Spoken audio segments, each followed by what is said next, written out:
Waalaikumsalam warahmatullahi wabarakatuh. Alhamdulillahirrahmanirrahim. Puji syukur kehadirat Allah Subhanahu wa Ta'ala yang telah memberikan banyak nikmat kepada kita semua, yaitu nikmat sehat, nikmat sempat, dan juga nikmat semangat pada pagi hari ini, sehingga Bapak Ibu bisa berkumpul di ruang LSP untuk mengikuti kegiatan diseminasi budaya positif. Terima kasih kepada Bapak Ibu guru yang sudah meluangkan waktunya dari berbagai kesibukan. Alhamdulillah bisa bergabung di ruangan ini pada pagi hari ini. Hari ini saya akan melakukan kegiatan aksi nyata saya di modul 1.4, yaitu diseminasi budaya positif.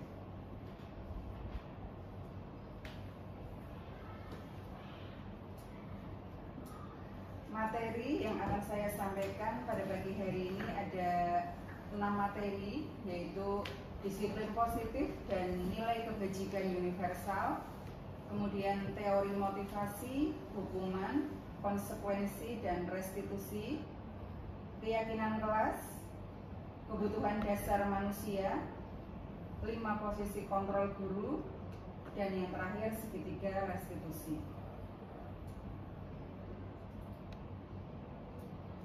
Sebelumnya saya mau bertanya kepada Bapak Ibu guru semua, setuju atau tidak terhadap beberapa pernyataan berikut ini. Hukuman dapat mendisiplinkan anak. Kira-kira Bapak Ibu setuju atau tidak? Tidak setuju. Kemudian pemberian hukuman dengan hal yang positif seperti membaca atau membersihkan halaman sekolah dapat meningkatkan disiplin anak. Ya, hukumannya positif. Bapak Ibu setuju atau tidak? Setuju. Setuju. Memberi penghargaan dapat meningkatkan motivasi belajar anak. Setuju. Setuju. Jadi yang tidak setuju hanya nomor 1 ya. Baik, nanti setelah di awal setujunya berapa tadi? Setujunya berarti 2 ya. Tidak setujunya 1. Setelah menerima materi yang terakhir, ini Bapak Ibu bisa berubah pikiran atau tidak.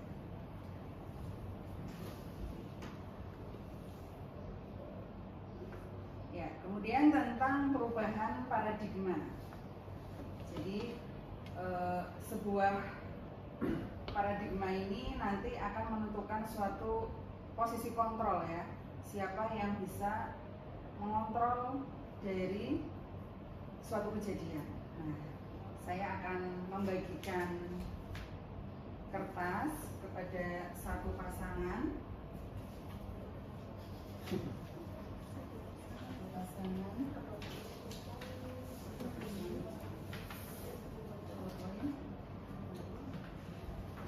Sudah.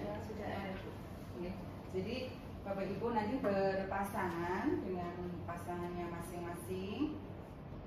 Ya, contohnya itu Bu Mustika dan Bu Ani dan seterusnya.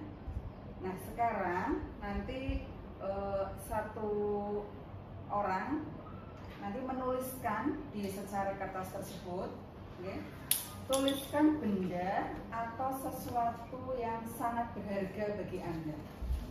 Oke, bebas.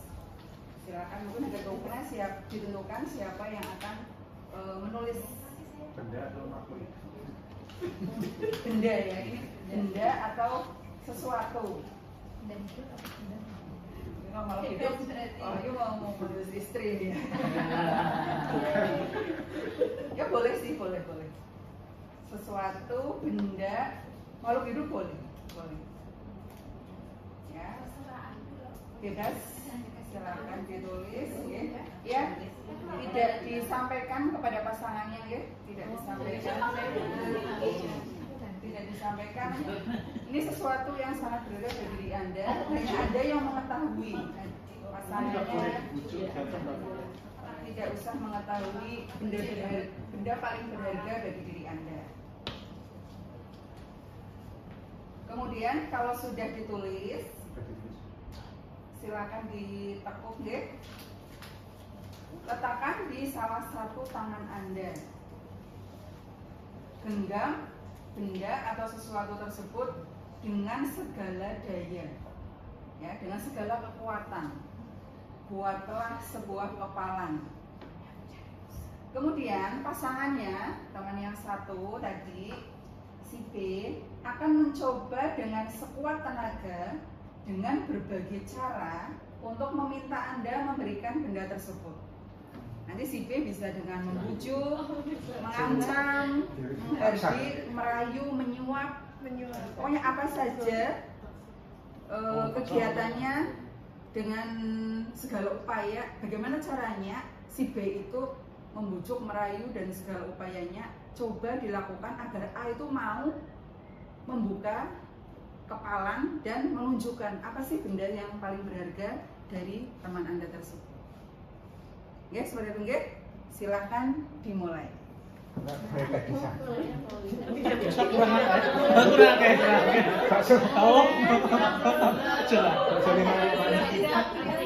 kurang Tidak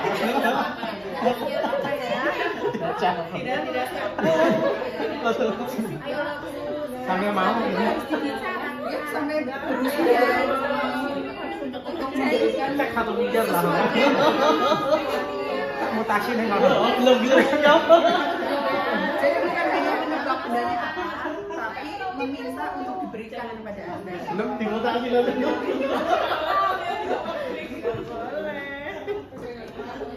Tidak boleh.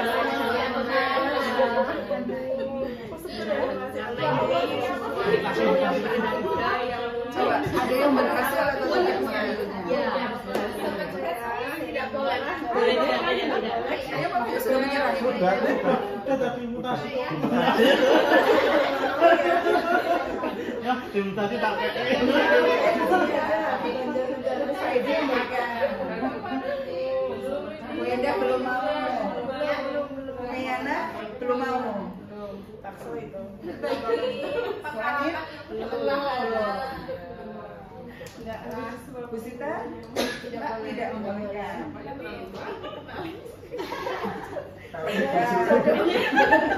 Loh, boleh. Boleh. Bolehkan atau tidak terserah kan dia. ada alasan ya Baik, sudah ya? ini apa Ya. Baik, sudah selesai. Dari 5 pasang tadi, 5 pasang teman tadi yang memberikan benda berharganya kepada temannya ada Bu Anin dan Pak Edi. Bu Enda, Bu Mei, Bu Sita tidak memberikan benda yang berharga. Mungkin saya tanya dulu kepada yang memberikan. Kenapa nih Bu Anin sampai benda berharganya itu kok diberikan kepada Bu Mustika? Mungkin punya alasan kenapa memberikan? Ya, karena dengan penuh mungkin bujuk rayuan Berarti termakan bujuk rayu Bu Mustika. ya bisa juga kata-kata yang mungkin bisa menyentuh hati saya. Jadi sehingga apapun yang saya genggam tadi akhirnya saya berikanlah kepada teman lawannya. Iya. Intinya kena rayuannya Bu Mustika ya. Iya. Mungkin karena kata-katanya sangat Meluluhkan, iya. Meluluh. Bu Mustika mampu meluluhkan hati Iya. Bu Anin. apa itu ya Iya. Ya, kemudian Pak Edi. Pak Edi juga memberikan benda paling berharganya ke Pak Wahyu. Alasannya apa ini, Pak? Yang dijanjikan lebih berharga lagi. Oh, Pak Wahyu mengiming-imingi janji Janji. yang lebih berharga dari nilai Perjanjiannya seperti itu. benda yang dipegang oleh Pak Edi. Benda saya harganya 5 juta, saya mutasi ke tempat daerah asal kan sangat menjanjikan, Bu. Oh. itu syaratnya besok kalau saya jadi kepala dinas Ya, Pak Edi memberikan karena tadi iming-iming yang diberikan ke Pak Edi ternyata menurut Pak Edi itu lebih Lebih berharga, berharga. nilainya lebih tinggi dari sesuatu yang dipunya saya oleh punya. Pak Edi. Kebetulan nilainya cuma laptop, silakan aja di Kemudian Bu Endah tidak memberikan ke Bu ini kenapa? Tidak, karena barang ini itu berharga buat saya, bisa untuk mencari nafkah juga selama ini. Dan sudah menemani saya hampir 13 tahun lebih. Iya. Mahal kayak ini. Iya, suka dukanya di jalan banyak sekali, suka dukanya di jalan bersama si Black. Ya. Berarti bagaimanapun Bu ini merayu tidak diberikan ya Bu, Tidak. karena sangat berharga. Iya, bagi Bu buat Endah. saya. Kemudian Bu Meyana. Bu Meyana tadi saya melihat Bu Realitas sudah sampai memegang tangan dengan anaknya tapi tidak memberikan. Kenapa Bu Mei? Ya, Bunda sangat mengancam ya. Ya, ini sangat berharga bagi saya, Bu. Jadi saya mencoba untuk mempertahankan. Karena berharga bagi Bu Meyana. Kemudian Bu Sita juga tidak memberikan ke Bu Fitri. Tidak memberikan, walaupun Bu Fitri sudah dengan penuh kelembutan merayunya, tapi ini sangat berharga. Ya. Tidak akan mungkin saya memberikan. Dipinjemin pun katanya Dipinjemin juga tidak boleh. Ya. dibelikan yang baru tidak boleh. Ya, baik. Ternyata beda-beda ya. Ada yang merasa sesuatu yang berharga itu ya tidak boleh diberikan kepada orang lain. Tapi ada yang memberikan karena tadi bujuk rayunya ada yang menyentuh hati, kemudian ada yang diberi iming-iming, ternyata nilainya itu lebih besar dari sesuatu yang dipunyai. Ya, jadi dari kegiatan tadi yang Bapak Ibu lakukan, siapa sesungguhnya yang memiliki kontrol? Menurut Bapak Ibu, yang memiliki kontrol itu sesungguhnya siapa? Diri sendirikah atau orang lain? Diri sendiri. Diri sendiri ya. Jadi tadi Bu Endah, Bu Meyana, Bu Sita tidak memberikan benda berharganya kepada orang lain ya, kontrolnya ada di diri sendiri. Pak Edi, Bu Anin sampai memberikan sesuatu yang berharga juga sebenarnya itu kemauan sendiri.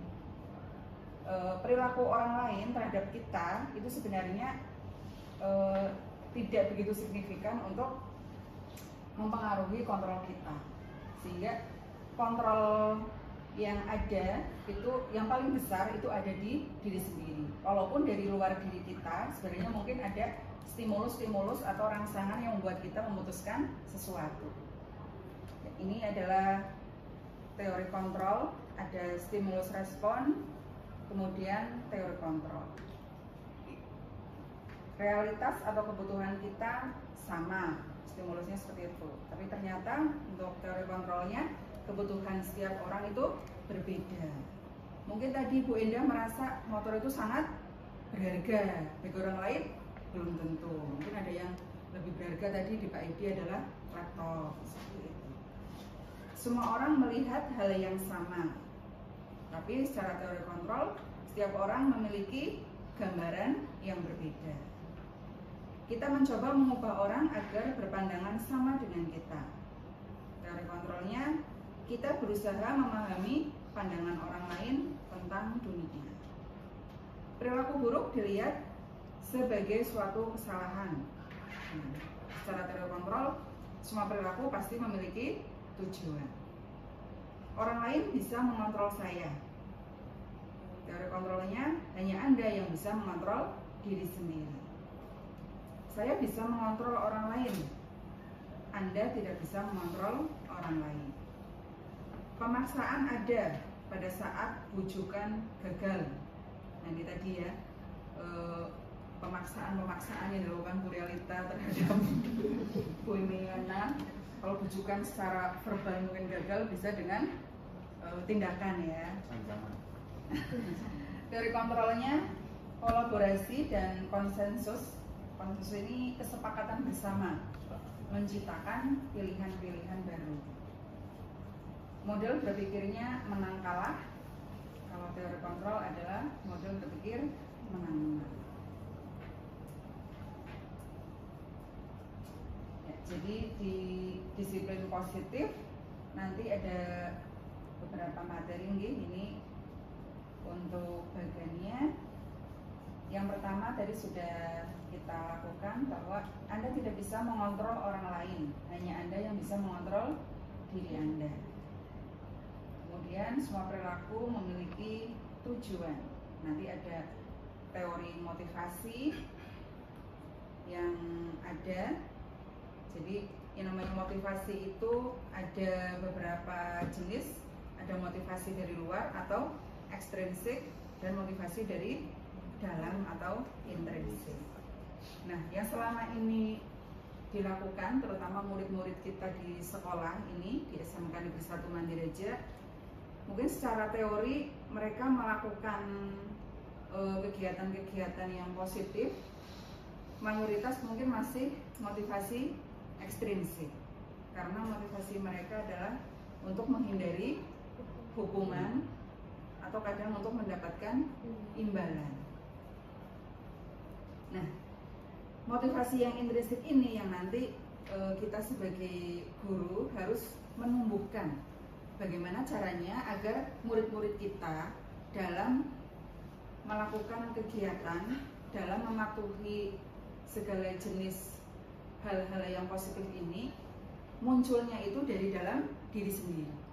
Saya melakukan atau berpenampilan rapi ketika upacara, memakai topi, memakai sabuk, baju rapi masuk ke dalam, memakai sepatu hitam agar terlihat rapi sama dengan temannya ini karena memang nilai-nilai yang diyakini oleh murid kita, bukan karena ingin menghindari hukuman, bukan karena ingin diberi imbalan oleh wali kelas misalnya.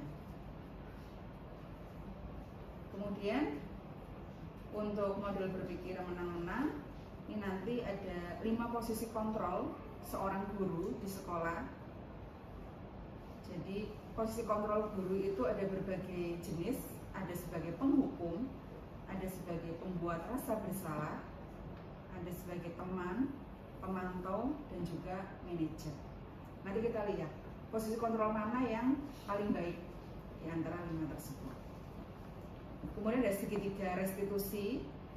Nah, ini segitiga restitusi ini adalah suatu metode dalam menangani masalah siswa kita nanti dengan langkah-langkah menstabilkan identitas, validasi kebutuhan, kemudian menanyakan keyakinan. Kemudian ada 5 kebutuhan dasar manusia.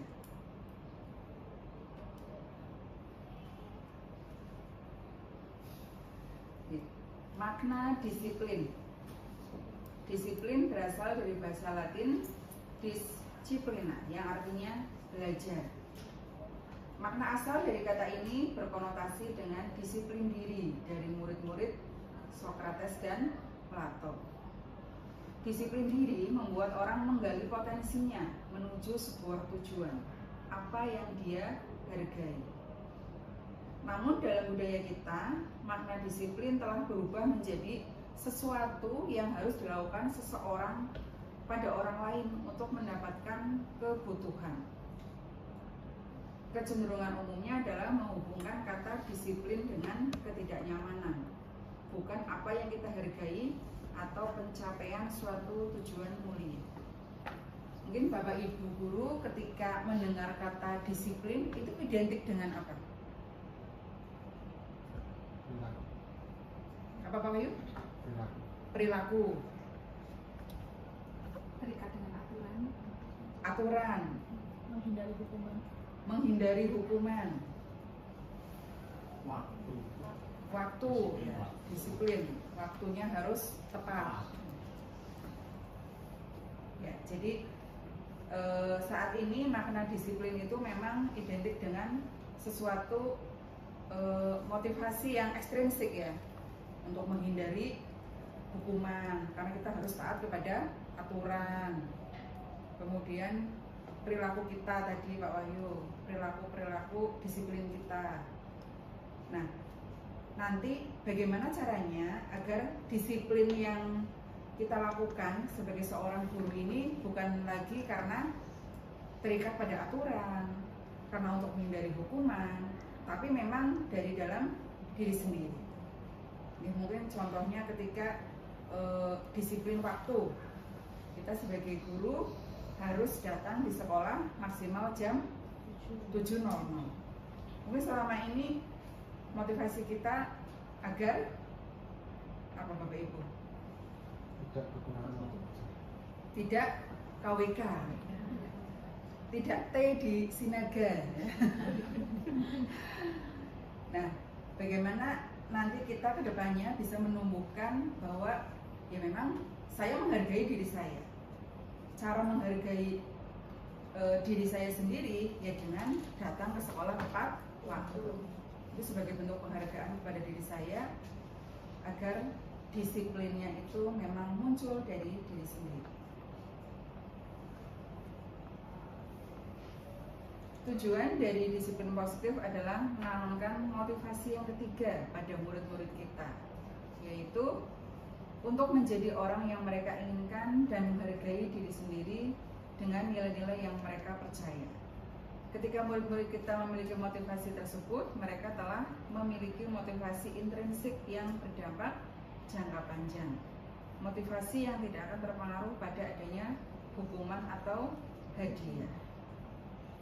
Mereka akan tetap berperilaku baik dan berlandaskan nilai-nilai kebajikan karena mereka ingin menjadi orang yang menjunjung tinggi nilai-nilai yang mereka hargai. Nah, ini contohnya ketika disiplin waktunya kita terapkan kepada murid-murid kita.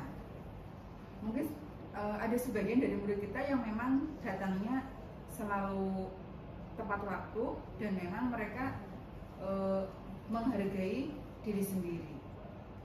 Jadi bagaimana kita menumbuhkan agar seluruh murid-murid kita datang ke sekolah tepat waktu, masuk kelas tepat waktu, kemudian memakai baju yang rapi sesuai aturan yang ada di sekolah, tapi itu bukan datangnya karena memang ingin menghindari hukuman atau ingin tadi mendapatkan reward atau imbalan.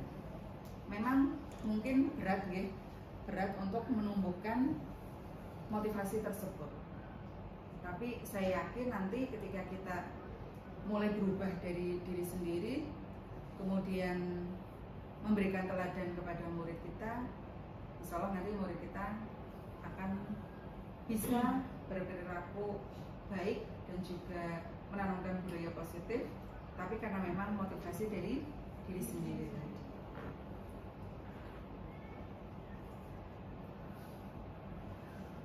Nilai-nilai kebajikan universal ini adalah nilai-nilai positif manusia yang merupakan tujuan mulia yang ingin dicapai setiap individu.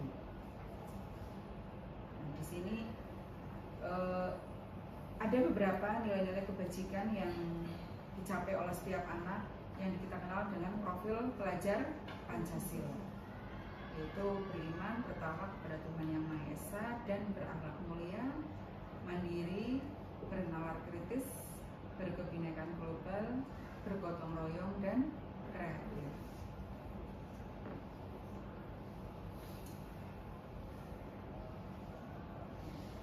Proyek nilai-nilai kebajikan ini nanti yang diharapkan murid-murid kita nanti akan mempunyai nilai-nilai kebajikan di depan diri mereka. Peduli, rajin, berintegritas, rasa hormat. Nah, berterus terang ternyata itu juga merupakan nilai-nilai kebajikan. Karena kalau berterus terang berarti ada nilai apa Bapak Ibu? Jujur, ya, jujur. Berani, bahagia. Nah, bahagia ternyata juga merupakan nilai-nilai kebajikan. Jika Bapak Ibu guru mengajar di kelas, apakah selalu menanyakan perasaan kepada murid? Mereka sedang bahagia atau tidak? Sehat. Ya, oh sehat. Ya. Berarti menanyakan kondisi kesehatan dan juga perasaan ya. Perasaan. Karena dengan kita tahu perasaan siswa kita sedang kondisinya seperti apa,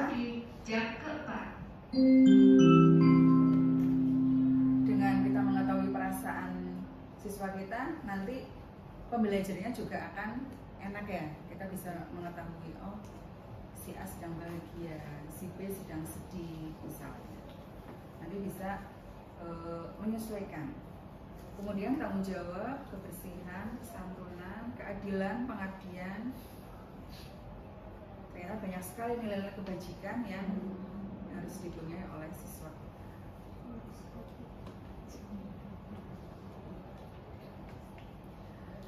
Kemudian lanjut materi selanjutnya yaitu hukuman, konsekuensi, dan restitusi. Dari ketiga kata ini sudah pernah mendengar sebelumnya Bapak Ibu? Hukuman jelas sudah, konsekuensi sudah, restitusi ya pernah dengar tapi masih asing ya, masih asing. Baik.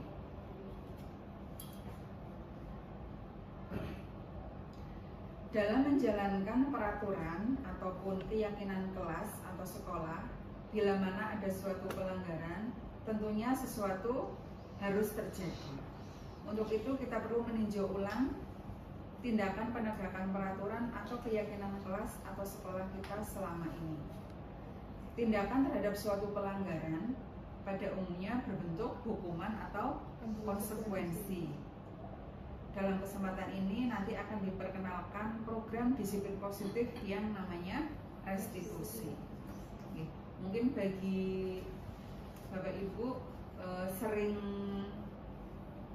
mendengar atau melihat tindakan-tindakan yang melanggar aturan itu ujung-ujungnya akan adanya hukuman atau konsekuensi.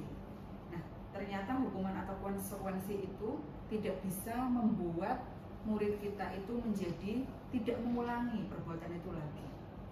Karena dengan hukuman atau konsekuensi tadi itu merupakan masih motivasi ekstrinsik ya. Jadi tidak akan kontinu perbuatan atau tindakan siswa yang positif tadi.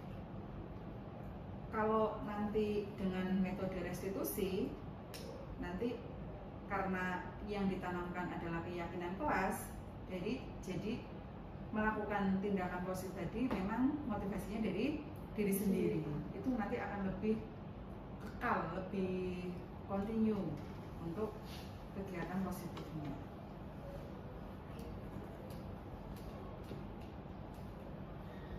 Ya, ini ada beberapa pernyataan. Coba Bapak Ibu mungkin bisa menggolongkan apakah masuk ke hukuman atau konsekuensi. Yang pertama, mencatat, ini murid ya, mencatat 100 kali di dalam buku dengan kalimat saya tidak akan terlambat lagi karena terlambat ke sekolah. Kira-kira hukuman atau konsekuensi? Hukuman.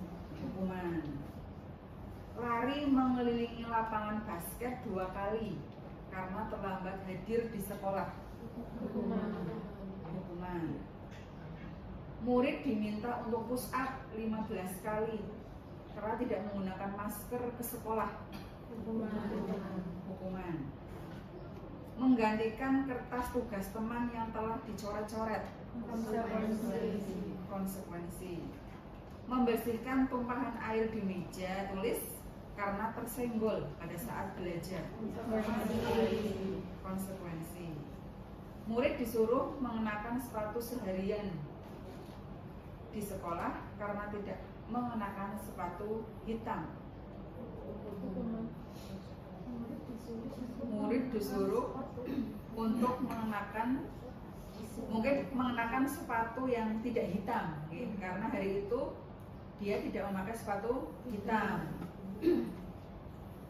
seharian di sekolah karena tidak mengenakan sepatu hitam. Ya, ada hukuman, ada konsekuensi pendapatnya. Kemudian lari mengelilingi lapangan basket 2 kali karena terlambat 10 menit untuk pelajaran PJOK. Ada hukuman, ada konsekuensi. Ya, mari kita lihat. Ya, tadi yang pertama betul ya, hukuman, kemudian kedua hukuman, yang konsekuensi. Ya, tadi yang mengenakan sepatu seharian itu merupakan hukuman. Ya, mungkin ini kalimatnya seharusnya murid disuruh untuk tidak mengenakan sepatu ya seharian di sekolah, karena mungkin bersepatu coklat atau putih. Ini merupakan suatu hukuman.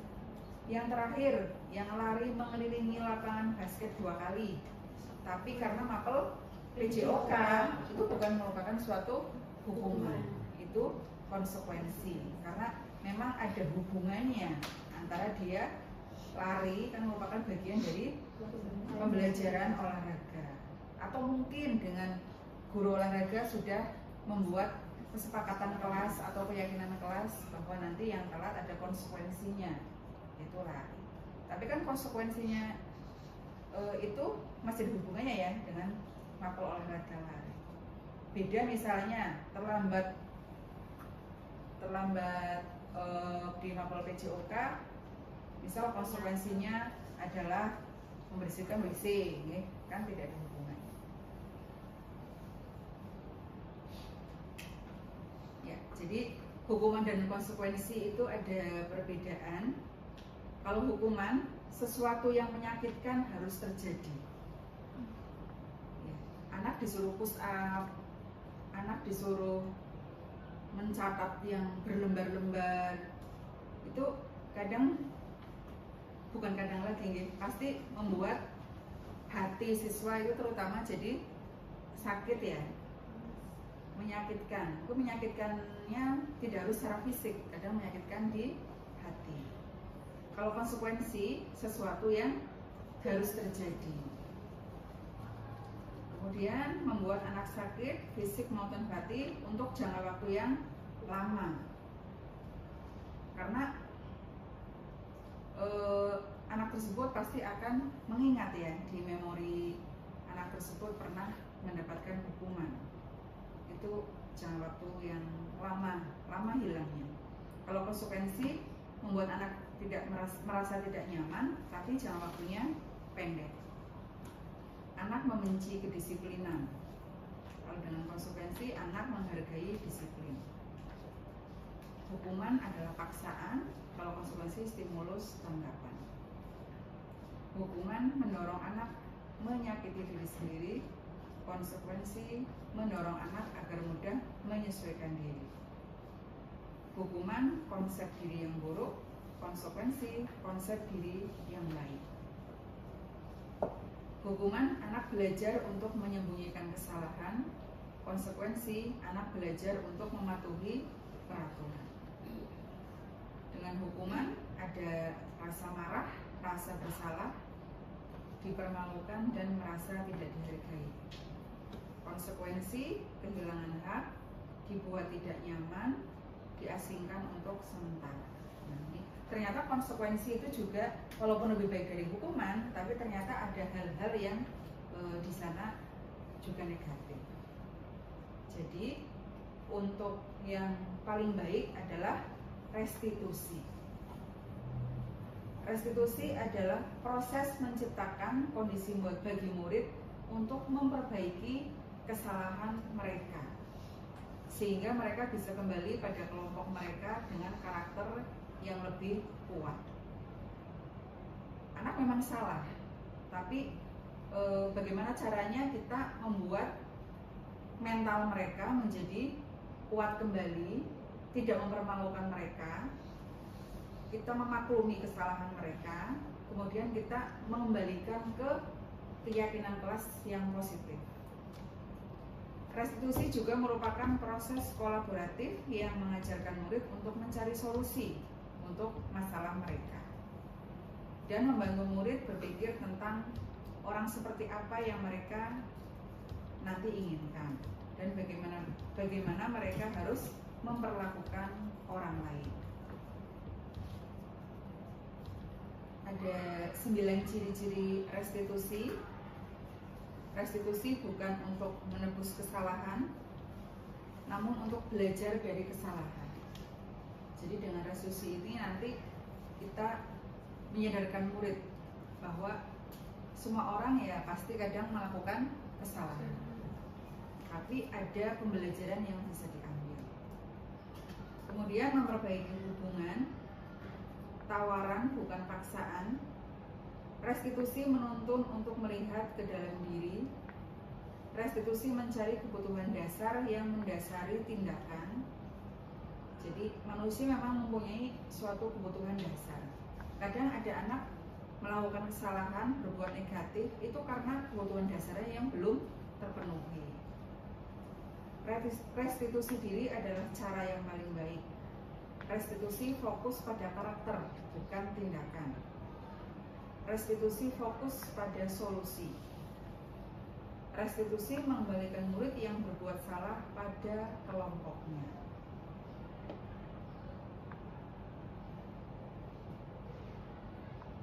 Ya, ini bedanya antara hukuman, konsekuensi, dan restitusi. Kalau hukuman ini cenderung negatif, konsekuensi ini netral, kalau restitusi positif. Jadi ada beberapa poin-poin yang memang membedakan antara hukuman, konsekuensi, dan restitusi. Kalau di hukuman, contohnya adalah ada aturan. Peraturannya adalah kamu harus bersepatu hitam. Kamu harus berbaju identitas badan dirabu misalnya. Tapi ketika konsekuensi, kita lebih tidak secara verbal memaksakan, mungkin dengan beberapa pertanyaan. Apa peraturannya? Mampukah kamu melakukannya? Kemudian ada kata terima kasih. Tapi dengan restitusi, kita bisa menanyakannya dengan apa yang kamu yakini, apa yang bisa kamu lakukan untuk memperbaiki masalah ini. Jadi dengan murid ini lebih membuat murid tidak berorientasi pada aturan-aturan yang ada, tapi dari dalam diri murid ini kita tanyakan apa keyakinan yang kamu yakini. Tentunya nanti harapan kita ya jawabannya murid pasti meyakini hal-hal yang positif. Kemudian keyakinan kelas. Nah ini di dalam kelas mungkin Bapak Ibu sudah membuat atau melaksanakan keyakinan kelas, keyakinan kelas dengan murid-murid di kelasnya. Jadi lebih baik menggunakan kata keyakinan kelas, jangan peraturan kelas. Kenapa harus keyakinan kelas? Tidak peraturan saja. Karena mengapa kita memiliki peraturan harus menggunakan helm bila mengendarai kendaraan roda 2? Mengapa kita memiliki peraturan 3M yang kemarin pandemi harus menggunakan masker, cuci tangan, menjaga jarak? Mengapa kita memiliki peraturan harus datang tepat waktu pada saat mengikuti pelatihan? Nah ini pertanyaan-pertanyaan ini sebenarnya mengacunya pada aturan. Cuma ketika kita dilaksanakan, ketika kita melaksanakan aturan ini, sebenarnya kita juga sedang diharapkan untuk meyakini nilai-nilai atau keyakinan-keyakinan yang lebih menggerakkan kita untuk berbuat positif atau mengikuti aturan tadi. Contohnya ini peraturan. Peraturannya misalnya selalu kembalikan buku ke tempatnya. Misalnya ketika sedang di perpustakaan, pinjam buku. Setelah selesai, mengembalikan buku ke tempatnya. Aturannya seperti ini.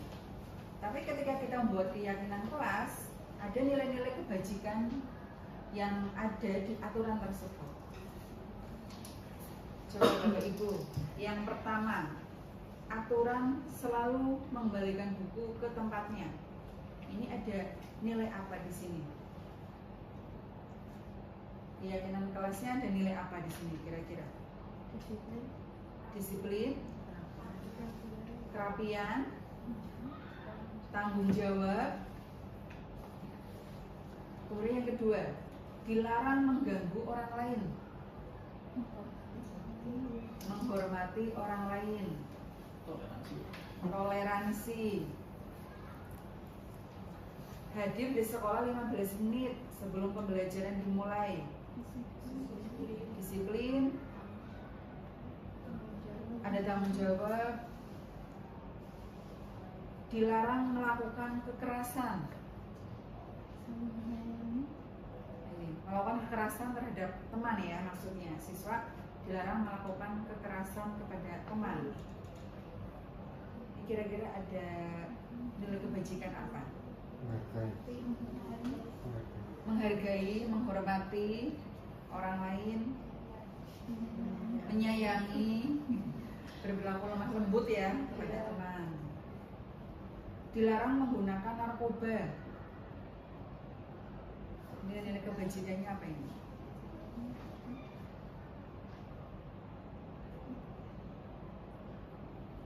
Dilarang menggunakan narkoba, minum minuman keras, makan juga. Ya, kesehatan ya Bu, kesehatan. Bergantian atau menunggu giliran. Ya, menghormati orang lain, tertib, menghormati orang lain yang antri di depan kita ya, kita tidak boleh menyerobot. Menggunakan masker, kesehatan, keselamatan, malu. Ya ada ya yang memiliki motivasi itu. Jangan berlari di kelas atau koridor. Tertib, keamanan ya. Saya keamanan ya, jatuh seperti itu. Mari kita lihat apakah tadi nilai-nilai kebajikan yang Bapak Ibu sudah ungkapkan. Ya. Sebagian besar semuanya ya. Semuanya tadi kita sudah benar untuk keyakinan kelas yang ada. Kembalikan buku tempatnya, ada tanggung jawab, mengganggu orang lain, menghormati orang lain, hadir 15 menit sebelum pembelajaran, menghormati orang lain, komitmen, dilarang melakukan kekerasan, keselamatan, menghormati orang lain, narkoba tadi, kesehatan, masker, kesehatan, keselamatan, antri, menghormati orang lain, bersabar juga ya, ada nilai sabar juga dalam diri kita. Jangan berlari di kelas atau koridor, keselamatan, keamanan. Ya, kemudian kebutuhan dasar manusia. Nah, ternyata manusia ini memiliki 5 kebutuhan dasar yang harus dipenuhi. Ketika ada salah satu yang tidak dipenuhi, ternyata ada efeknya. Yang pertama ya, kebutuhan dasar untuk bertahan hidup atau survival. Kebutuhan untuk bertahan hidup ya, contohnya ada sandang, pangan, papan ya, makanan, pakaian, dan juga rumah. Ketika ada salah satu yang tidak dipenuhi ya otomatis nanti apalagi yang bertahan hidup ya pasti akan sangat banyak efeknya. Kemudian yang kedua ada kebutuhan kasih sayang dan rasa diterima, love and belonging. Nah, kita sebagai manusia pasti merasa ketika kita tidak disayang oleh orang di rumah atau teman di kantor dan juga ada rasa diterima, tidak terpenuhinya rasa diterima, nah, itu juga nanti akan ada efeknya. Kemudian yang ketiga, kebutuhan akan kebebasan atau freedom. Kadang ada kegiatan-kegiatan yang membuat kita memang mungkin merasa jenuh, akhirnya kebutuhan akan kebebasan kita harus dipenuhi. Mungkin yang bapak-bapak kadang kebutuhan akan kebebasan bisa dengan melakukan hobi-hobinya seperti itu. Yang ibu-ibu juga bisa melakukan ya shopping ya, jadi shopping. Kebebasan untuk berselancar di marketplace, walaupun hanya masukin di keranjang ya Bu. Ya. Kemudian kebebasan akan kesenangan. Kalau yang kesenangan itu cenderung kadang kegiatan-kegiatan, misalnya murid kita itu apa ya, melakukan hal-hal yang sebenarnya itu tidak baik dilakukan, tapi karena ingin memenuhi rasa senangnya, ingin main-main. Ya, misalnya ketika jam kosong lempar-lemparan sesuatu di kelas yang kadang bisa menimbulkan, kalau salah sasaran ya, bisa melukai, sebenarnya negatif, tapi memang mereka ingin atau sedang memenuhi kebutuhan akan kesenangan.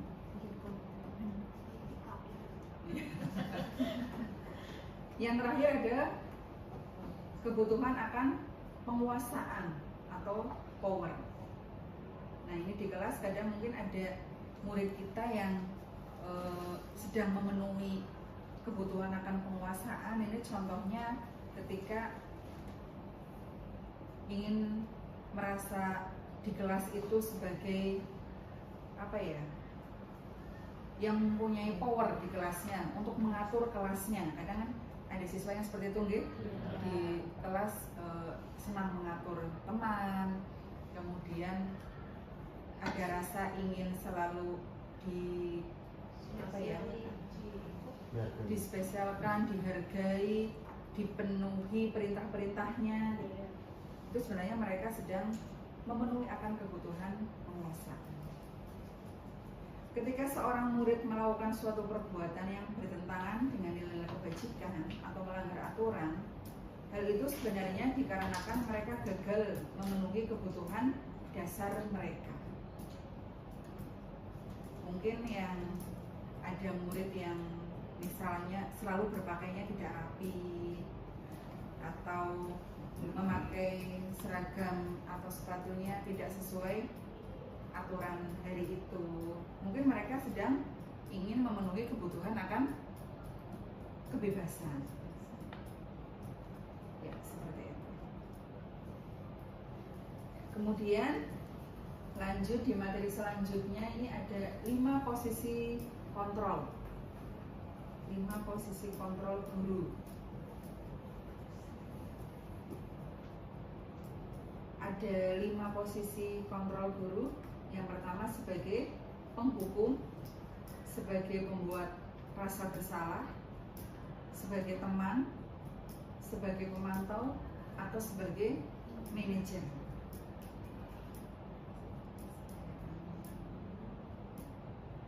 Untuk video kontrol, nanti Bapak Ibu bisa melihat dan jadi tahu sebenarnya selama ini saya posisinya di mana.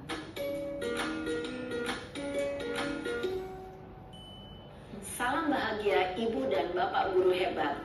Dalam penerapan disiplin positif restitusi, salah satu program yang dikembangkan adalah 5 posisi kontrol. 5 posisi kontrol dalam restitusi adalah proses perjalanan seorang pendidik agar dapat mengenali dirinya. Pada video kali ini, kita akan membahas tentang 5 posisi kontrol yang dikembangkan oleh Diane Gossen dan contoh penerapannya.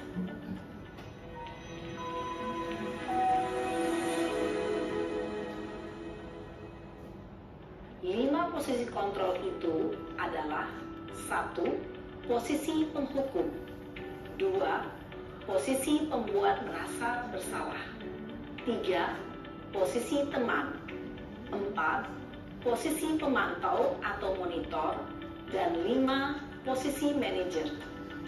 Untuk lebih memahami kelima posisi tersebut, mari kita saksikan kasus Naren yang terlambat hadir 20 menit di sekolah dan melihat bagaimana kelima posisi kontrol dalam menghadapi masalah tersebut.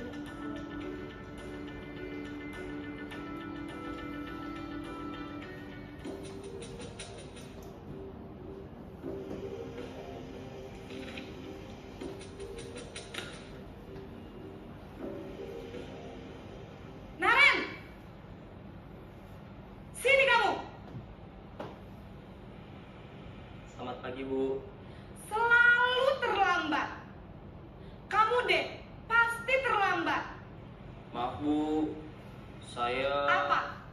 Apa coba? Alasan kamu apa lagi? Kapan sih kamu tidak terlambat? Malas sekali ya kamu jadi anak. Saya... Dasar pemalas. Gak kapok-kapok sih kamu. Sudah berapa kali terlambat? Sana, kamu keliling lapangan basket 2 kali. Kenapa saya harus keliling lapangan basket, Bu? Kenapa? Kamu melawan ibu? Berani-beraninya jawab. Sudah terlambat, masih berani jawab pula. Sekarang, keliling lapangan basket 5 kali sekalian. Biar kapok. Cepat. Pergi sana ke lapangan basket. Posisi penghukum biasanya berbicara dengan nada tinggi, menghardik, menunjuk-nunjuk, menyakiti, dan menyindir. Hukuman bisa berupa fisik maupun psikis. Ibu dan bapak guru hebat. Dampak yang terjadi pada murid ketika guru berada pada posisi penghukum adalah murid cenderung akan memberontak, bahkan menyimpan dendam.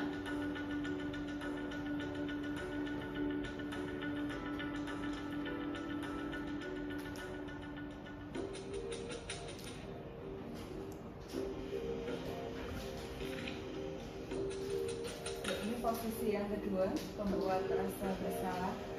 Naren!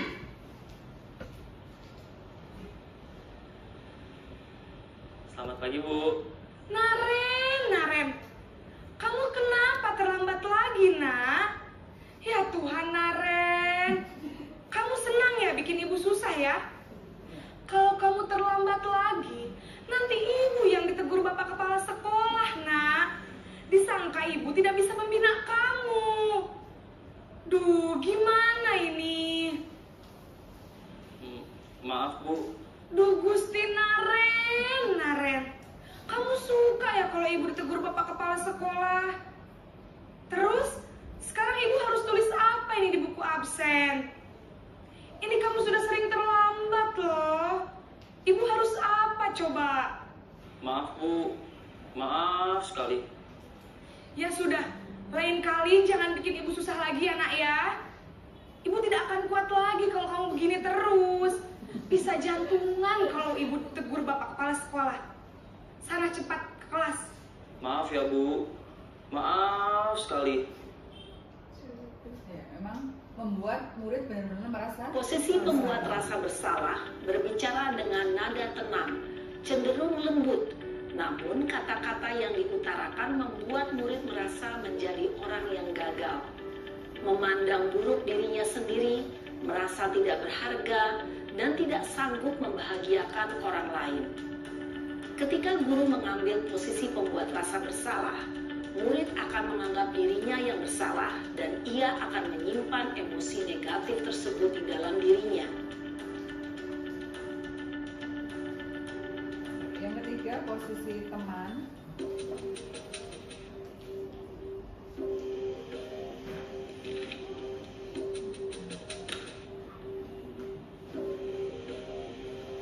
Naren!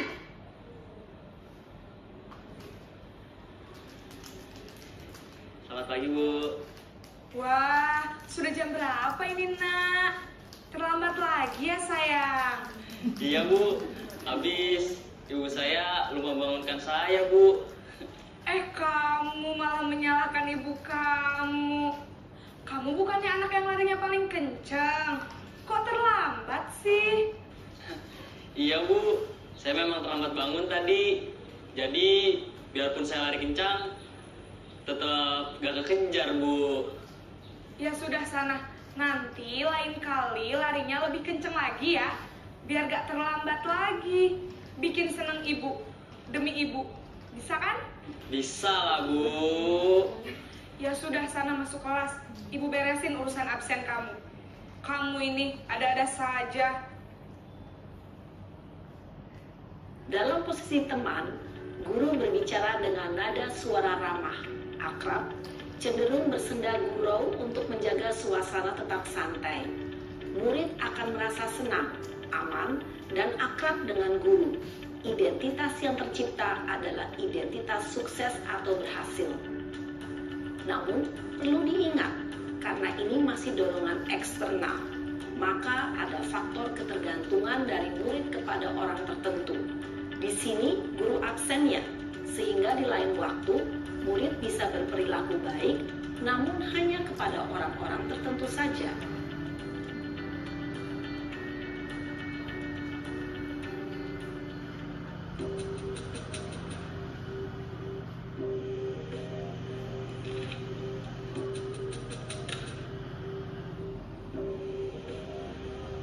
Naren!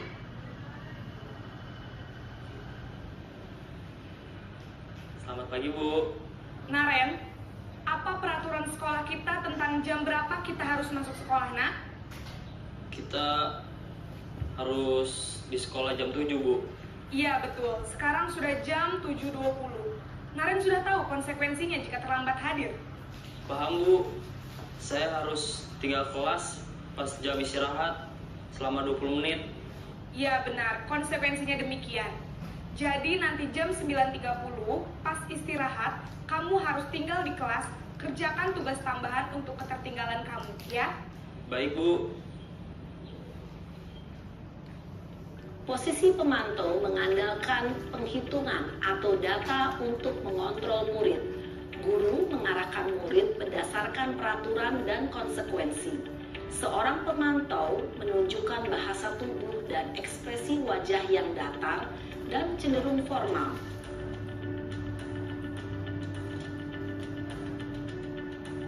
Ya, ini terakhir yang manajer yang paling ideal.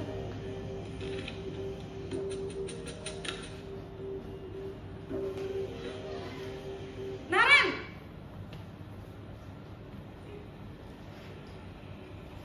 Selamat pagi, Bu. Selamat pagi, Naren. Maaf, Bu. Saya terlambat. Iya, sekolah masuknya jam 7, sekarang sudah jam 7.20. Jadi sekarang bagaimana ini, Naren? Maaf, Bu. Saya lupa setel alarm saya semalam. Baiklah, menurut kamu, keyakinan sekolah yang mana yang perlu kamu tingkatkan? Menghargai diri sendiri dan orang lain mungkin ya, Bu. Setuju. Jadi, apakah Naren meyakini prinsip saling menghormati tersebut? Iya, Bu. Saya meyakininya. Apakah Naren bersedia memperbaiki masalah keterlambatan ini? Bersedia, Bu. Bagaimana kamu akan perbaiki masalah keterlambatan ini? Saya akan coba untuk tidak lupa menyetel alarm saya, Bu. Baik, kalau Naren lupa menyetel alarm di rumah, ada orang yang kira-kira bisa bantu mengingatkan tidak? Ada, Bu. Kakak saya, Kak Emma. Ada lagi selain Kak Emma? Selain Kak Emma, ada ibu saya. Baik, jadi yang mengingatkan Naren adalah Kak Emma dan ibu kamu ya? Kira-kira akan mulai setel alarm kapan nih, Naren? Setelah pulang sekolah, akan segera saya lakukan. Baik, jadi Naren akan setel alarm untuk bangun besok pagi dan akan diingatkan oleh kakak dan ibunda Naren ya. Ada lagi yang mungkin perlu dilakukan, Naren, agar tidak terlambat bangun lagi? Tidak ada, Bu. Baik, Naren, terima kasih untuk kerjasama kamu. Sekarang kamu perlu kembali ke kelas untuk belajar. Baik, Bu. Terima kasih. Posisi manajer adalah posisi kontrol yang disarankan untuk membimbing murid memiliki sikap disiplin yang positif, yaitu murid yang mandiri, bertanggung jawab, dan dapat memecahkan masalah. Tujuan dari posisi ini adalah agar murid dapat berefleksi atas tindakannya. Guru akan dengan tulus memberikan pertanyaan-pertanyaan bermakna, sehingga membuat murid dapat belajar dari kesalahannya dan mencari sebuah solusi untuk menyelesaikannya. Ibu dan bapak guru hebat, setelah mengamati adegan kelima posisi kontrol tadi, kira-kira posisi mana yang paling ideal? Posisi mana yang dapat menunjang motivasi intrinsik murid? Ya, tentu posisi manajer. Posisi ini memang posisi ideal yang ingin dituju setiap pendidik. Pada posisi inilah, guru dapat menerapkan disiplin positif yang berpihak pada murid, yang memerdekakan murid. Perjalanan seorang pendidik tentunya tidak mudah untuk sampai pada posisi seorang manajer. Namun, Tujuan kita pasti, yaitu menciptakan murid-murid yang mandiri, merdeka, dan bertanggung jawab. Semoga penggambaran 5 posisi kontrol yang telah diperlihatkan ini dapat menjadi ajang refleksi bagi kita semua, agar dapat terus mengasah dan menerapkan disiplin positif yang memerdekakan murid. Mari terus berlatih dan bersemangat. Selamat menerapkan. Salam dan bahagia, Ibu dan Bapak Guru hebat. Ya, tadi sudah menyaksikan sendiri ya Bapak Ibu contoh dari kelima posisi kontrol guru. Ternyata ada banyak jenisnya posisi kontrol. Nah, nanti bisa kita refleksikan bersama kira-kira yang sudah saya lakukan ini posisi kontrol yang mana. Tadi dari kelima posisi tersebut yang paling ideal adalah posisi manajer. Tentu tidak mudah untuk menjadi seorang guru sebagai manajer, tapi dengan niat dan juga mungkin keyakinan yang akan kita buat, nanti kita bisa mencapai posisi manajer tersebut. Karena tujuannya adalah ketika dengan posisi manajer kita membuat murid itu bisa memecahkan masalah sendiri, kemudian bisa mengingatkan untuk kembali ke keyakinan diri sendiri tadi yang menghargai diri sendiri. Jadi motivasi intrinsiknya akan muncul. Tidak datang ke sekolah tepat waktu karena ingin menghindari hukuman, ingin mendapatkan reward, tapi memang dari diri sendiri.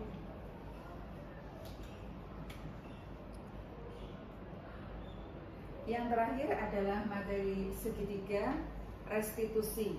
Nah, ini segitiga restitusi ini tadi sudah dilakukan di guru sebagai manajer tadi. Di dalam sebagai manajer tadi ada identifikasi, validasi masalah, kemudian kembali menanyakan tentang keyakinan kelas, kemudian murid nanti akan mengungkapkan apa saja yang memang dialaminya. Ya, ini Diani Gosen dalam bukunya Restructuring School Discipline telah merancang sebuah tahapan untuk memudahkan para guru dan orang tua dalam melakukan proses untuk menyiapkan anaknya untuk melakukan restitusi, bernama segitiga restitusi atau restitution triangle. 3 tahapan tersebut didasarkan pada prinsip-prinsip utama dan teori kontrol. Ada 3 langkah yang dapat kita lakukan dalam pemecahan masalah dalam segitiga restitusi. Yang pertama, menstabilkan identitas. Ya, kemudian validasi tindakan yang salah. Karena pasti tindakan yang salah tersebut mempunyai alasan kenapa itu terjadi. Tadi yang Naren terlambat karena ternyata lupa setel alarm. Kemudian menanyakan keyakinan. Kita semua memiliki motivasi internal. Ya, ini bentuk dari segitiga restitusi. Kemudian di setiap tahapan itu ada penjelasannya. Ya, validasi tindakan yang salah. Kamu tentunya mempunyai alasan mengapa melakukan itu. Kemudian adakah cara yang lebih efektif untuk mendapatkan apa yang kamu butuhkan? Menstabilkan identitas. Setiap orang pasti pernah melakukan kesalahan. Kamu bukan satu-satunya yang pernah melakukan kesalahan ini. Kemudian keyakinan kelas. Keyakinan kelas apa yang telah kita sepakati? Kamu ingin menjadi orang yang seperti apa? Tentunya kalimat-kalimat yang diberikan oleh guru kepada siswa dalam segitiga restitusi ini semuanya kalimatnya positif ya Bapak Ibu.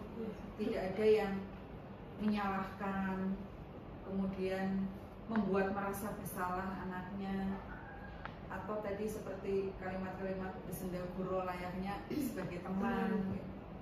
Tapi semuanya mempunyai afirmasi yang positif. Menayangkan video contoh dari penerapan segitiga restitusi.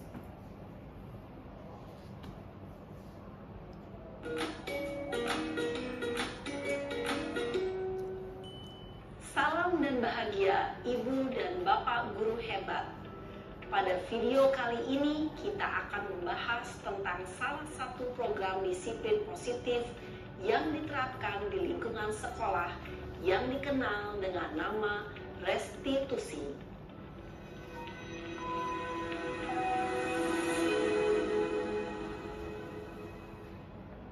Restitusi dikembangkan oleh pakar pendidikan Diane Gosson, berlandaskan pada teori kontrol Dr. William Glasser.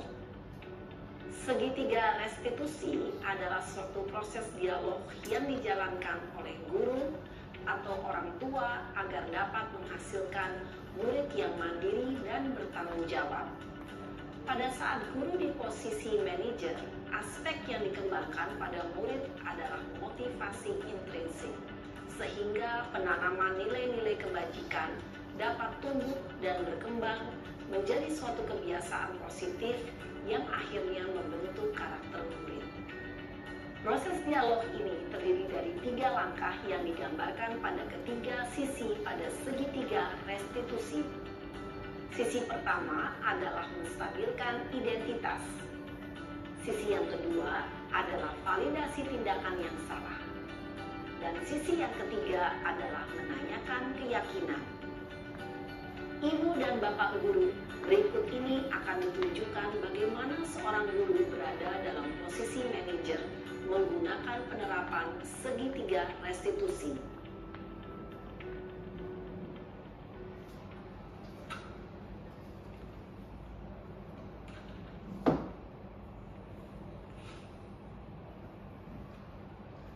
Siang, Sarah. Siang, Pak. Sudah lama nggak ketemu Sarah. Kenapa hari ini ada di sini? Kesel, Pak. Kesel banget. Masa aku dikatain tukang fitnah, Pak? Ya aku marah lah. Aku balik ngatain Eka di depan kelas. Kesel banget. Oh, begitu. Ya pasti kamu marah dan kesal. Bapak juga akan marah apabila ada yang menuduh Bapak seperti itu. Kemudian, pada saat itu, kamu mau melakukan apa? Ya saya langsung ngatain Eka lah, Pak. Kesel banget.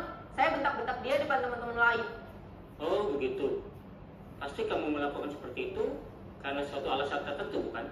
Iyalah, masa saya diam saja, Pak? Ya saya bela diri lah. Masa saya dituduh tukang fitnah? Ya, wajarlah. Mempertahankan harga diri itu sesuatu yang penting buat kamu. Untung kamu tidak bertindak lebih gegabah lagi. Hanya membentak-bentak. Iya, Pak. Untung saya masih bersabar dan hanya membentak saja. Sudah gemes padahal. Saya pasti bela diri lah. Ya, pasti ya. Tapi kamu memilih untuk tetap bertahan dan bersabar. Kamu memilih untuk tidak berbuat lebih parah lagi, bukan? Iya. Nah, sekarang coba kita lihat lagi. Tindakan kamu yang bentak-bentak Eka di kelas. Tindakan kamu itu kira-kira sesuai dengan keyakinan kelas atau prinsip kamu tidak? Enggak lah, Pak. Capek, Pak, jadi pemarah. Jadi, keyakinan atau prinsip mana yang kurang sesuai dengan keinginan kamu? Ya, saya sebenarnya sangat menghargai orang lain. Mungkin saat itu saya menjadi emosi, jadi tidak menunjukkan sikap itu. Kamu meyakini tidak? Menghargai orang lain itu penting buat kamu. Yakinlah, Pak. Iya, setuju. Kita harus saling menghargai. Namun, ada juga keyakinan yang kita sepakati yang perlu kita jalankan apabila kita sedang marah, bukan? Ya, saya bisa lebih proaktif, mulai dengan diri sendiri. Saya bisa jadi lebih bersabar, mengambil waktu jeda untuk berpikir mau apa selanjutnya. Kira-kira kamu bersedia memperbaiki masalah ini tidak? Bersedia, Pak. Kalau kamu memperbaiki masalah ini, kamu akan menjadi orang seperti apa?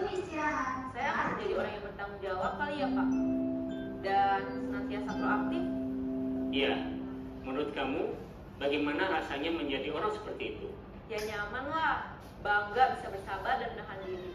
Baiklah kalau begitu. Yuk kita pikirkan bagaimana memperbaiki masalah ini.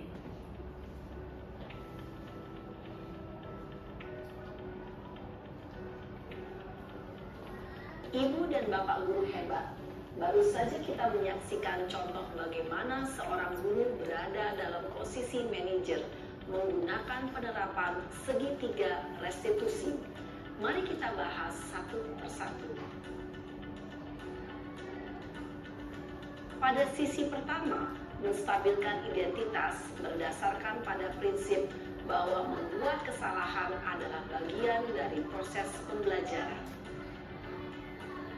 Sisi pertama dari segitiga ini berperan menggeser identitas murid dari identitas gagal ke identitas sukses. Murid yang sedang bertingkah laku yang tidak pantas atau menarik diri saat itu sedang mengalami identitas gagal. Bila kita mengkritiknya, maka posisinya tidak akan berubah. Kita bisa mengajukan pernyataan-pernyataan ini. 1. Membuat kesalahan sesuatu yang wajar. 2. Manusia tidak ada yang sempurna. 3. Kita bisa memperbaiki masalah ini. 4. Saya tidak menanyakan kesalahannya. Saya lebih fokus bagaimana memperbaiki masalah ini. 5. Apakah saat ini kamu tengah menjadi orang yang baik untuk dirimu sendiri? Pada sisi kedua, validasi tindakan yang salah berlandaskan pada prinsip bahwa setiap perilaku berupaya memenuhi suatu kebutuhan tertentu. Guru yang telah memahami teori kontrol akan bergeser dari pemikiran stimulus respon menjadi proaktif dan mencoba untuk mengenali tujuan dari perilaku murid. Mengenali dan mengakui kebutuhan murid ini dapat memperbaiki hubungan dengan murid tersebut. Pernyataan atau pertanyaan bisa disampaikan dengan nada suara tidak menghakimi atau memojokkan, sehingga dapat mengembalikan murid pada posisi positif. 1. Kamu bisa saja bertindak lebih gegabah lagi dari ini. 2. Kamu bukan melakukannya tanpa suatu alasan tertentu. 3. Kamu melakukannya karena mempertahankan sesuatu yang penting bagimu. 4. Mungkin kamu bisa mempelajari suatu perilaku baru yang lebih efektif. Bersediakah kamu mempelajarinya? Selanjutnya, kita akan simak sisi terakhir, yaitu menanyakan keyakinan. Teori kontrol menyatakan bahwa pada dasarnya kita termotivasi secara intrinsik pada saat perilaku yang salah telah divalidasi dan identitas sukses telah stabil, maka murid telah siap mengaitkan keyakinan-keyakinannya dengan tindakannya yang salah dan pemikirannya telah bergeser ingin menjadi orang yang dituju. Pertanyaan-pertanyaan ini dapat mengaitkan keyakinan-keyakinan yang dianut murid. 1. Sebagai keluarga atau kelas, apa yang kita yakini? 2. Nilai-nilai apa yang telah kita sepakati? 3. Seperti apa gambaran sebuah kelas yang ideal bagi kamu? 4. Kamu ingin menjadi orang seperti apa?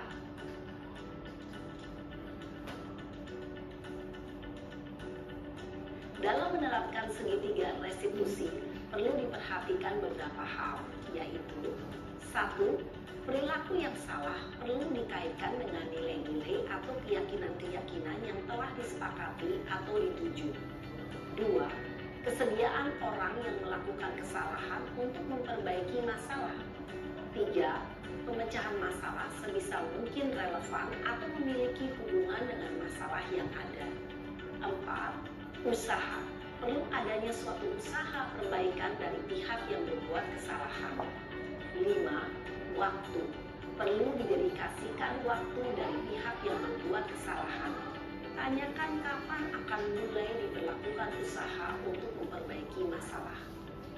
Dengan memahami struktur penerapan segitiga restitusi, diharapkan guru dapat menerapkan posisinya sebagai manajer dengan mengajukan pertanyaan-pertanyaan bermakna yang dapat membuat murid menjadi lebih percaya diri, bertanggung jawab, dan mandiri.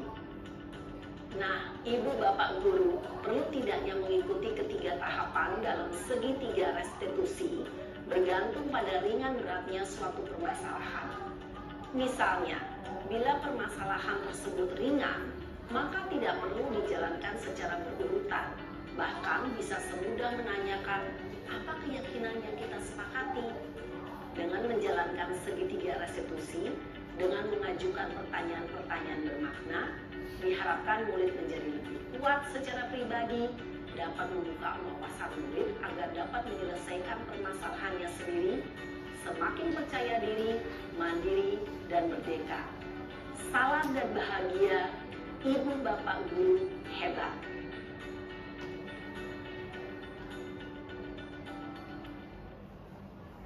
Ya, baik Bapak Ibu, tadi sudah menyaksikan contoh aplikasi dari segitiga restitusi.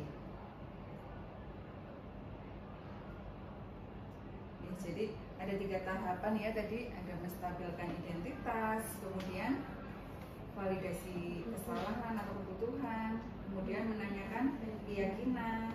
Nah, harapannya dengan adanya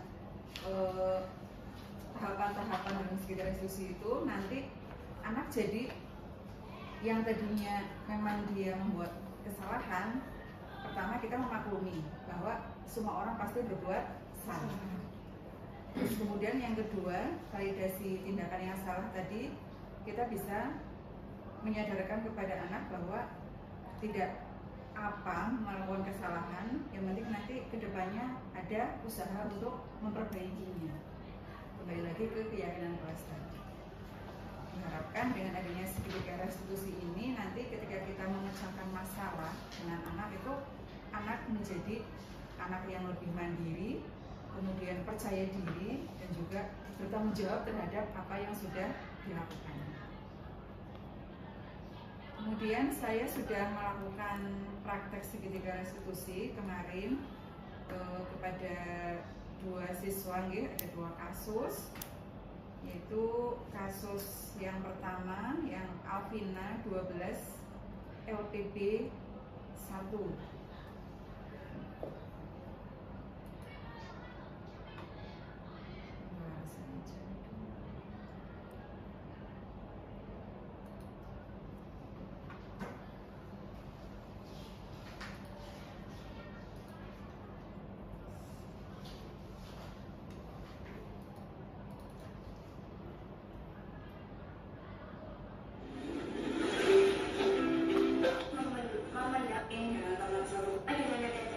Dengan murid.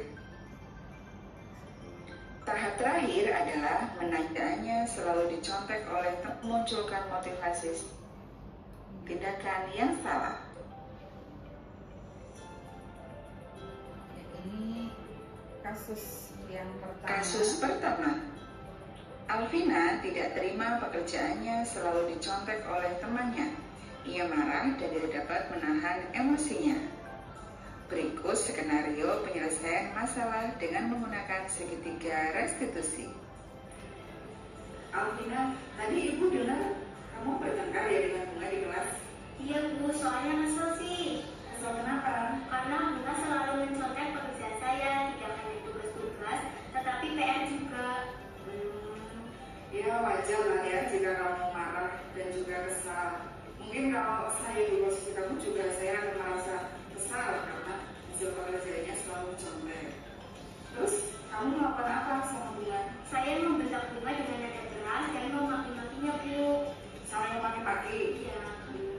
Oh, maki-maki Bunga pasti ada rasanya. Iya lah Bu, masa saya sudah susah payah mengerjakan pekerjaan itu, Bunga hanya melihat pekerjaan saya, kan tidak adil Bu. Ya, wajar lah ya. Saya juga mungkin akan merasa tidak rela kalau pekerjaan saya dicontek dengan cuma-cuma dan temannya tidak belajar gitu ya. Jadi temannya tidak belajar itu. Tidak Bu. Ya, tapi coba kita pikirkan bersama.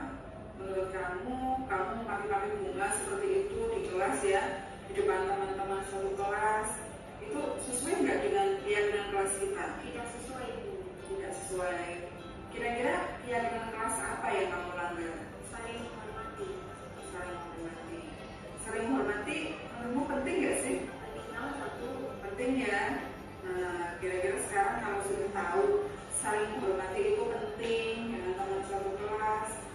Keyakinan apa nih yang akan kamu lakukan ke depannya ini? Harus lebih bersabar. Harus lebih bersabar. Bersedia untuk memperbaiki kesalahan tadi. Iya. Kira-kira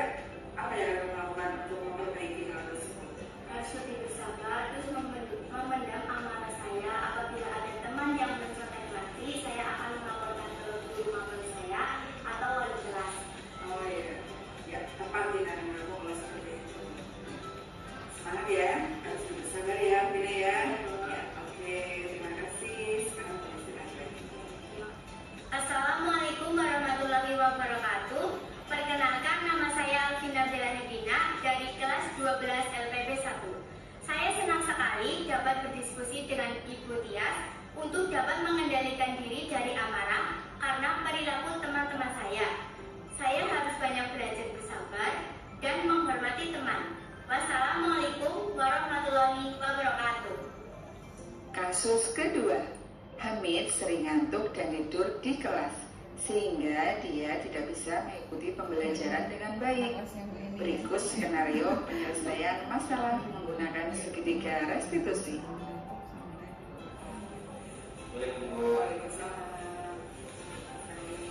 Sudah istirahat? Sudah. Kira-kira Mas Hamid tahu nggak nih kenapa dia semangat? Tahu. Kenapa? Karena tidur di kelas. Tidur di kelas saat pembelajaran ya. Jadi saat belajar itu dia yang pertama itu masih fresh dan Mas Hamid sudah tidur dari jam pertama. Kenapa Mas Hamid? Karena tidur tengah malam. Tidur tengah malam. Ya saya sih maklum ya Mas, maklum bahwa semua orang pasti melakukan kesalahan.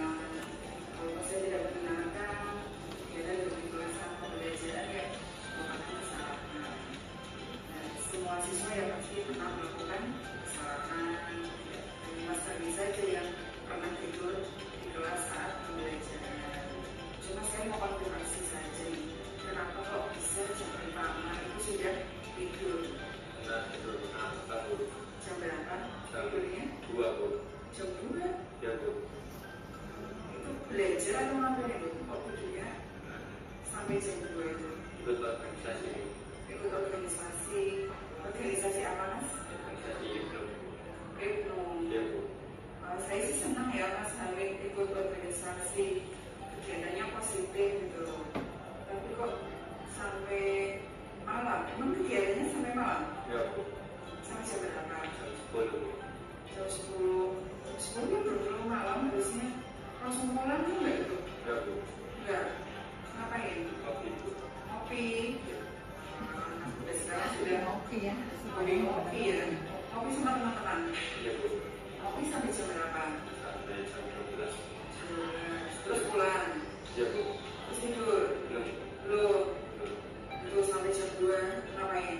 Main HP, Bu. Main HP. Nah itu tidur jam 2 berarti. Ya, Bu. Bangunnya jam berapa? Jam 5, Bu. Jam 5. Bangunnya pagi ya. Tapi jadinya kan tidurnya kurang. Tidurnya jadi kurang. Ya, jadi saya rasa kegiatan organisasinya positif nih Mas. Dan selesainya juga tidak malam sekali ya, jam 10 gitu. Besok kalau ada kegiatan lagi, Mas Hamid habis selesai kegiatan langsung pulang, sehingga tidak terlalu malam tidurnya, di kelas tidak ngantuk. Di kelas ada keyakinan kelas yang sudah dibuat? Ya, Bu. Ada.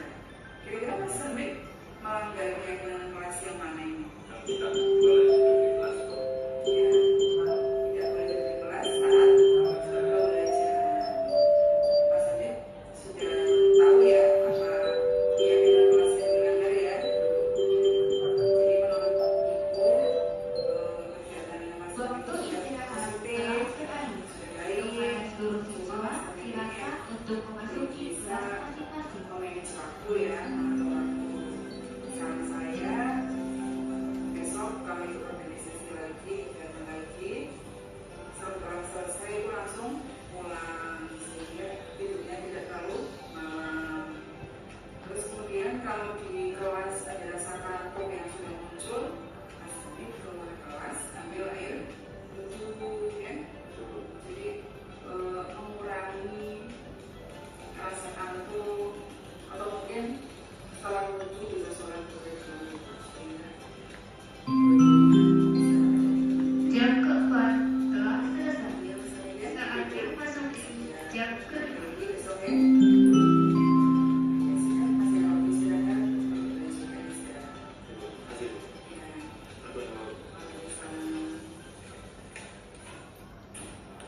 Assalamualaikum warahmatullahi wabarakatuh. Perkenalkan, nama saya Hamid Prawira Purnawidya dari kelas 11 LBS 1, murid dari Ibu Tias. Setelah saya dibimbing oleh Ibu Tias karena tidur di kelas saat pembelajaran, saya sadar bahwa hal tersebut merupakan kesalahan dan hal yang tidak boleh dilakukan oleh siswa. Selama bimbingan, saya merasa nyaman dan tidak dipojokkan. Saya sadar karena hal tersebut tidak baik dan saya akan memperbaikinya. Terima kasih Bu Tias. Wassalamualaikum warahmatullahi wabarakatuh. Baiklah, terima kasih sudah Ya, itu tadi contoh penerapan segitiga restitusi yang sudah saya lakukan. Bapak Ibu, terima kasih atas waktunya untuk materi-materi tentang disiplin positif atau budaya positif tadi yang sudah saya sampaikan. Semoga bermanfaat bagi Bapak Ibu. Nanti tinggal kita sebagai guru mulai menerapkan apa yang tadi kita dapatkan, sehingga kedepannya nanti tercipta pembelajaran yang berpihak pada murid. Karena sejatinya kita sebagai guru tugasnya adalah menuntun murid-murid kita sesuai kodratnya. Jadi kita tidak bisa memaksakan. Ibaratnya petani, murid-murid kita tuh banyak karakternya. Ada yang bibit padi, ada yang bibit jagung. Kita hanya bertugas menuntun, mendampingi, sehingga nanti anak kita akan tumbuh sesuai kodratnya. Kodratnya padi ya pasti akan tumbuh jadi padi. Jagung akan jadi jagung. Kita tidak bisa memaksakan jagung dijadikan padi atau sebaliknya. Ya, seperti itu Bapak Ibu, terima kasih atas waktunya. Semoga materinya bermanfaat. Saya akhiri. Wassalamualaikum warahmatullahi wabarakatuh. Waalaikumsalam warahmatullahi wabarakatuh.